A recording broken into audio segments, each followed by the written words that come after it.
I was part of a really great conversation this week around leadership and style of leadership, and specifically emotionally intelligent leadership. And we were looking at ourselves as leaders and our skill development in these social and emotional competencies. How we were at doing things and our skill development, but then how that translates to teams and the collective and the organization. And one of the conversations that really came up was, and I've spoke about this before, so if you're following my content or if you're following in this vlog, you've heard me talk about this concept.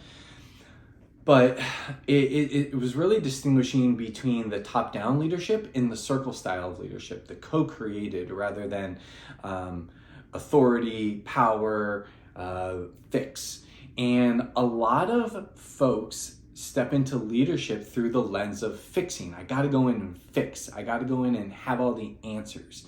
I think you need to be trusted, and I think you need to be able to step into that space when necessary. And I think actually we need to lean more heavily into the co-creation because it's empowering. It builds trust. It builds transparency. It shows authenticity when leaders are able to release power and share with the team or with the organization to figure things out, right? And that in my time doing this with leaders across the board, whether it's in education or industry, that's actually one of the biggest takeaways when they start to really embody some of these social and emotional competence as it relates to leading and then putting it into their teams or their environments is this shift in power. They call it power. It's like,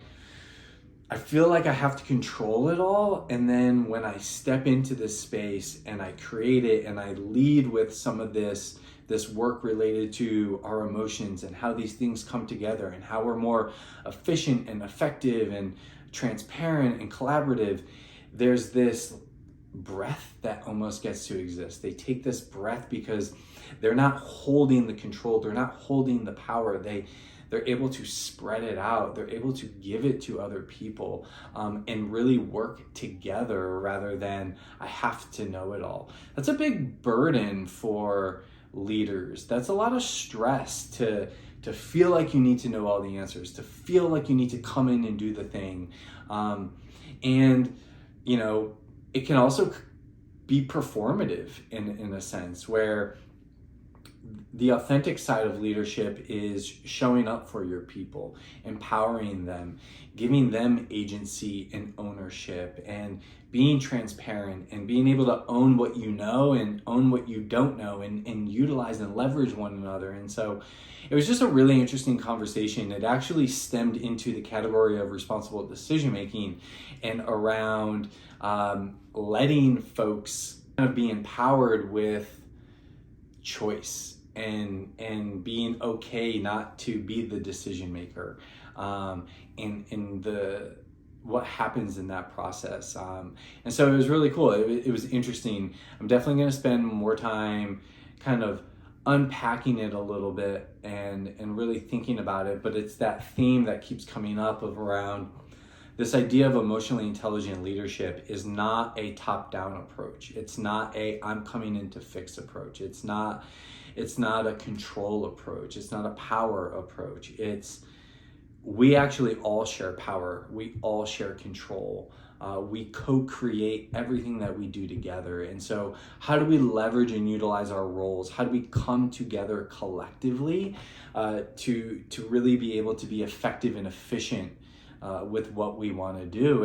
And that's why when we're going through these reflections and I'm working with these leaders, we're starting to look at them as the individual before it gets the collective, because you have to have the competence and the skill development to understand and manage and be aware of yourself so that when you're in those spaces, you're allowed to release that control. You're allowed to release power. You're allowed to co-create rather than trying to control and hold all of it. And so it was a really powerful conversation. I definitely invite you to be thinking about this as you lead.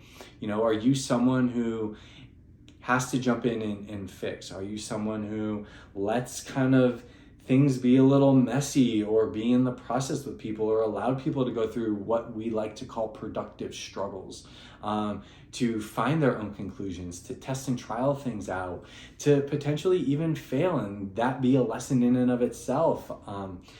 And so, yeah, just be thinking about that. I'd love to hear your thoughts, reach out, but so much of this comes back to ourselves, and just where are we in our process, where are we in our skill development, so that when we're showing up in these spaces, we're really able to co-create and we're really able to come to consensus together rather than jumping in to constantly fix.